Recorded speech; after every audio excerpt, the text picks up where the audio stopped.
Yes, mumeze neza murakomeye. Ni Alexis Shema Honest Lovable. Nizere ko mumeze neza abakunzi ba Sabaut Media TV. Aha turi ni mu kibanza ciza cyane, ikibanza cyaezagiwe, ikibanza abantu bateramiramwo, abantu baganiriramwo, ndetse abantu bashobora kuhasohokera bagahanahana ivyiyumviro bikagenda neza cyane. Uyu munsi rero ntabwo twaje tuje kuganira, ntabwo twaje tuje guterama, ariko tuje mu gikorwa kidasanzwe. Umukinyi wa Mareresi aheruka kuva mu Rwanda, Mimi Mireille, yashitse akoranya aba membre bose bo muri Ineza Family, bakora igikorwa ciza cyane cyo gusenga, basengera igihugu, basengera filime ndundi, basengera entertainment yose yo mu Burundi. Mugumane natwe, ibintu byose mukerina cyangwa se ibintu byose muza kugira ko ikibazo biriko birabera mwa kino kibanza turaza kuyibagezaho 5 je turi kumwe ni Giheko, inyuma ya kamera ni okay. Murakoze cyane, Imana ibahezagiye, tubandanye.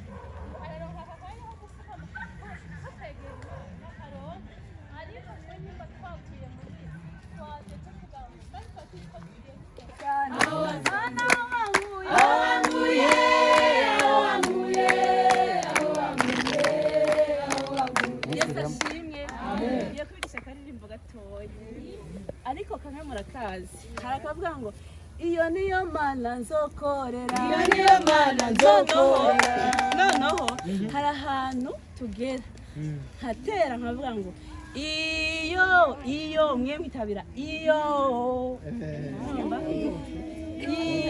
oya shaka muvuge iyo muvuge uko nyene subira ngo iyo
icyo maranira ingoma ya Yesu nifuza kuzaba ubwami butangaje sishidikanya ko Yesu agiye kuza umva ni kuza muza kwimana nawe icyo maranira ingoma ya Yesu nifuza kuzaba ubwami butangaje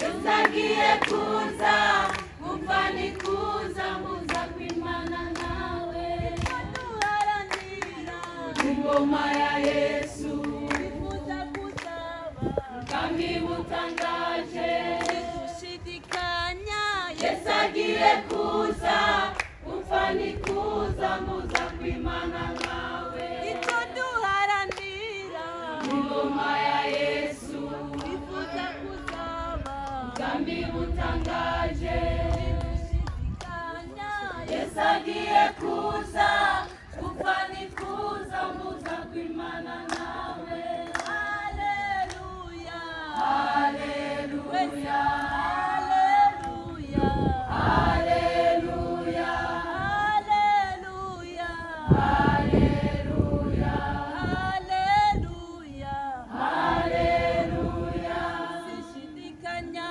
ko Yesu agiye kuza umva ni kuza muza kwimana nawe haleluya haleluya haleluya haleluya dushidikanya Yesu agiye kuza umva ni kuza muza kwimana nawe haleluya haleluya haleluya haleluya dushidikanya ko Yesu agiye kuza umva ni kuza muza kwimana nawe haleluya haleluya haleluya aravuga ngo imana ishimwe haleluya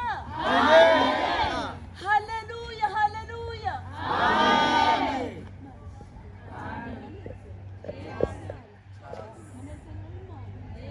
munezero w'imana aduhaye umwanya murishimye mu mitima yawe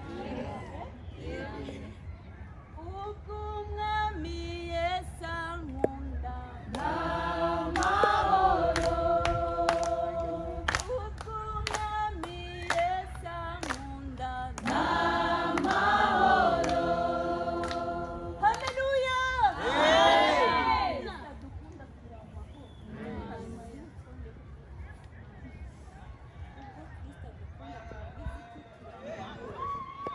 umuririmbyi yaririmbye ngo ikidukunda no kuri ufise amahoro ya ngaha kuri iyi si oya habe na gato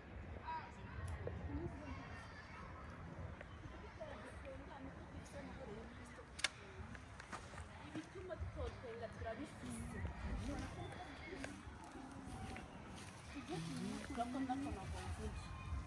ariko kubera umwami w'abami Yesu Kristo ndatwenga meze neza namwe murabibona ko meze neza haleluya haleluya nta mukristo wo kwizirwa murabyumva iyo mpuye n'umukristo yiziriwe ndamubwira ko ikibazo nyine hari igihe aba yarakiriye Kristo ariko mu mutima w'umuntu haba ibyumba byinshi hari twumba tumwe aba ataramwinjizamo neza kubera ko Kristo ahageze ahuzuza amahoro ahuzuza umunezero ahuzuza ibintu byose umuntu w'Imana akabaho ashitse umuntu w'Imana akumva aguwe neza kandi hari ibihari bitotuma agubwa neza umuntu w'Imana agatwenga hari ibintu byinshi byotuma adatwenga haleluya bituma ukirukuri nuko hari ibyumba utaramushyitsamwo icyo mu mugoroba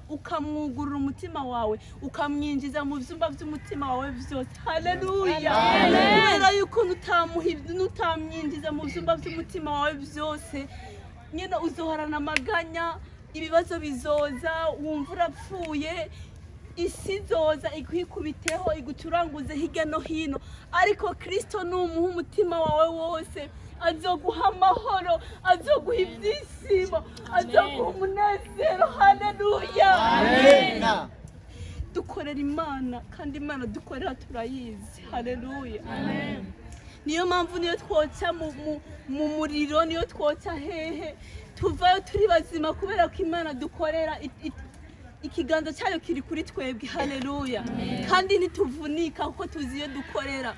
Iyo uri mu kintu utakizi neza uravunika. Niba uri muri neza utazi ikintu cyakuzanye muri neza uzovunika. Niyo mpamvu niba utaranasobanukirwa n'ibyo urimo no kugira inama yo kubura byirekeye, kubera yuko bizokuvuna. Uzohorana intambara mu mutima wawe. Haleluya, uzohorana ugongana hazi iki ukagongana habakora iki ati mbega biriya navyo baguma batubwira. Uzohora uvunika, ariko nasomye ijambo rirambwira ngo abazi Imana yabo bazokomera, ngo nibamara gukomera bakora ivy'ubutwari. Haleluya, amen. Iyo uzi Imana ukorera nuvunika. Iyo uzi Imana ukorera hari ibintu utabamwe. Haleluya, kubera kuzi iyo ukorera. Icyo mu mugoroba tukamenya Imana dukorera, icyo mu mugoroba ukamenya Imana yawe ku giti cyawe, ukavuga ngo ndi muri neza kubw'impamvu iyi niyi. Nama ndababwiye ati niba uri muri neza hano kugira ngo ubone Mimi, twahuriye no mu isoko, hari nabo tuhura mu isoko, ariko je nta mpembo nzoguha. Niba waraje ngo umbone warambonye, uze nguhobere witahire niba aricyo cyakuzanye, ariko ndagomba kugumana n'abantu bazi icyabazanye, bazi impamvu bari hano. Haleluya, Imana ishimwe cyane, Imana ihabwa icyubahiro. Turiko turavyumvikana neza.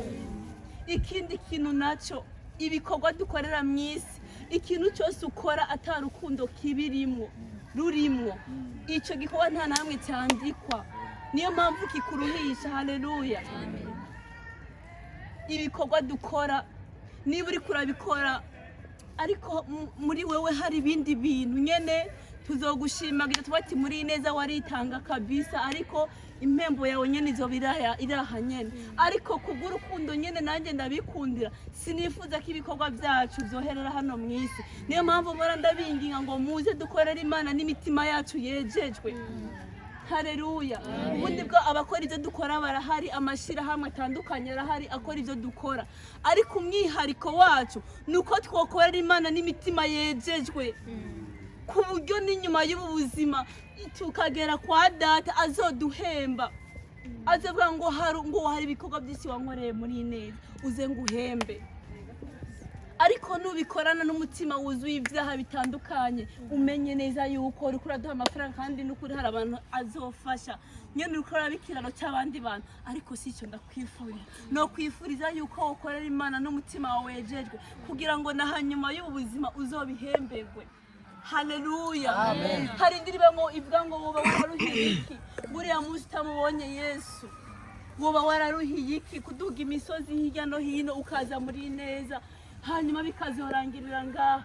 Twiyubare cyane. Haleluya, wiyubare uburyo ugenda, wisuzume. Ijambo ry'Imana yavuga ngo wisuzume, cyangwa nanje nisuzume, kubera yuko jewe ndiyizi. Ushobora kuvuga ngo urazimye ko Mimi n'umuzi, Mimi ni munini cyane. Imana ishimwe, jewe ndiyizi kandi n'Imana iranzi. Niba ari umuntu nashobora kubeshya ni jewe nyene, sishobora kwibesha, kandi n'Imana sishobora kuyibeshya, kubera ko Imana iranzi gusumba je nuko niyizi, kandi nanjye ubwanje ndiyizi. Nimba ntunganiye Imana, nimba ndayigira akamanyanga, ndabizi. Uzunirinde kubwira umuntu ngo uriya muntu ngo ndamuzi. Uramuzi wewe? Umuntu ni munini cyane, ushaka kuba umuzi housing ariko indani utamuzi. Haleluya, Imana yonyine nizo umuntu neza. Ushaka kumenya umuntu uzubwira Imana imuguhishurira, uzi ko ushaka kukumenya utananyibwiye. Niba afise mpwemu yera muri jewe ndashobora kukumenya, wavuga rimwe nkagusoma wese nkagusoma nk'abatuye mu namezuka. kubera iki atari impwemu w'Imana twarabikinye mu ishusho y'umuntu atari impwemu w'Imana wenyine ashaka guhishurira umuntu wewe ntushaka kumenya umuntu rero isuzume ni wowe wiyizi uriyizi neza genda urabe hahandi udatunganye ugenda utunganira Imana ntacyo bimaze gukora ibyaha bene data ibyaha birasazisha ibyaha ni bibi kandi impembo y'icyaha ni urupfu ubikore uzi neza yuko ingero yabyo ari urupfu. Haleluya. Uyu munsi wakuri kuravyivayanga mukumva biragusose ukumva biragusose ariko hari umunsi ngo iyo menya kandi iyo menya nikora. Haleluya. Iyo menya nikora abantu bose murambona bikangura iyo urupfu ruje ngo nanakaragiye atagenda hano mwistwatsi ndaba wigira uko ushaka kose hano mwisi wanyu wabyanga wabireka hano uri si wanyu wakwitwara nkaho umenga warasitse umenye neza ko ari wanyu uzane muri tagesha yuko ari wanyu niyo mpamvu ukwiye kwiyubara ibyo ukora n'ibyo udakwiye gukora ukavuga ngo bino ndabikora ibi ntavyo nkora bino ndemerewe kubikora bino ntavyo nemerewe atana undi muntu agushize ku gisura. Haleluya. Haleluya. Umuntu wese yabonye yakoze ibyaho unizera neza mwarabonye iherezo ryiwe ni ribi cyane ariko iherezo ry'umuntu yubaha Imana ni ryiza. Haleluya. Uze twubaha Imana bene data Imana iradukunda yakitaje kutwereka urukundo rwayo utinda yawe igatanga umwana wayo w'ikinege akatumenera amaraso agapfa ku bwacu. Imana ntacyo itadukoreye ariko twebwe abantu turi intashima. Gushima Imana no gukora ibyigomba. Haleluya. Kurokonesa urukundo rw'Imana kuhamara no ngo abantu bavuga ngo Imana irankuza Imana ikunda Yesu ikunda abantu bose ariko hari umunsi izovuga ngo impene nizije hariya intama nizije hariya. Haleluya. Amen. Siko bizohora ubikora ubizi ko atariko bizohora. Niyo mpamvu ushatse uburyarya wobureka ubesha ukabureka ubusambanyi ukabureka kunywa inzoga ukabireka ibintu byose ubona bidahesha Imana icyubahiro ukavyihora nacyo bimaze. N'undi indani y'ibyo kurya navyo n'ivyinda induha ntizogushimira no mu rusuro ikizogushimira izobora. Haleluya. Ntabyo nari nateguye kuvuga nyene mu byakiruku shobora kuba ndiko ndibwira cyangwa ndiko ndakubwira ikiza nuko twubaha Imana. Haleluya. Bitwamara kubaha Imana tugakorera Imana n'imitima yacu iyubashe muzora ingene ibyo dukora Imana ibihumugisha natwe tukagira umugisha kuko yaravuze ngo hano mwisi izoduha 100% izoduhemba n'ukuri kose izoduhemba. Naho akorera Imana yigeze yikorera amaboko nta muntu nabonye akorera Imana mu kuri no mu mwuka nigeze mbona iherezo ry'iwe ribaribi habe na gato kiretse ugira amanyanga nyene iherezo ryawe uramenyekana ariko nidukorera Imana n'imitima itunganye n'ukuri hano mwisi Imana izoduha umugisha. Irabizi ko jewe mimi nshobora gutanga 10,000 mfise arivyo narifise nkibaza ati Imana yanje nejo nzogi irabizi ko ushaka gutanga 5,000 boti none ko ndabitanze Mana ejo nzokwidepressa gute irabizi wayikorere gusa n'umutima wejejwe utaravye ngo ndatangwa n'intanga menshi ngo muri neza ngo barashima nta numwe kunezwe. Jewe ndiko nkorera Imana ku giti cyanje nawe ukorera Imana ku giti cyawe sindaba ngo watanze menshi y'amake ikiza niko ahubwo icoma nkamenya umutima wayatanganye niba menshi watanga niyo mutima wayatanganye ushaka gutanga amafaranga menshi ari kugira ngo bamenye ko uri umukire muri wowe atari kugira ngo ushimishe Imana. Ego tuzova ko watanze amafaranga menshi ariko nyene impembo yawe izo wariye ngaha nyene umenye ko mwijja atakina kimwe banditse. Haleluya. Imana ishimwe. Ndabakangurira imitima yanyu ntimukore neza kugira ngo genda bashime nabwiye sinzo bashima be na gatoya shobora kwabwira ati Yesu murafashe kuboko tuko turakora nta kibazo je cyangwa bashima sivyo siko bimeze ariko Imana itabishimiye byo tumarira iki kwishimirwa n'abana b'abantu Imana itatwishimira habe na gato. Kora kugira ngo Imana ikwishimire. Naratumye ijambo ngo ntidukorere Imana ngo ntidukore ibyiza kugira ngo abantu baturabe. Ni nama vubundi tuje mu event na kamera nzongera kuzana nayo tuzozara twegera dukora amadusanga. Imana ishimwe. Ntidukeneye gukora kugira ngo abantu baturabe n'abantu bashaka kumenya ineza nzoja ndumukinyi wa filime nzoja mu interview nkora interview sivyo haba bafise umutima bazi ariko singoma kuvyo dukoze nyene ngo abantu bamenye ko twabikoze oyi. Imana ishimwe. Ngo bari ko barerekana ngo twabafashije umuceri ungana gutya n'iki habe na gato ndasomye ijambo rirambwira ngo nitwakorera ibyiza mu maso y'abana barugira ngo badushime ngo impembo yacu izoba ari iyo nyene. Imana ishimwe. Ibaze guhemba umwana w'umuntu n'igikiyo guhemba nta kintu na kimwe bifite guhemba kuko uyu munsi ashaka kuvuga neza ejo akuvuga nabi aba bati ineza kabisa.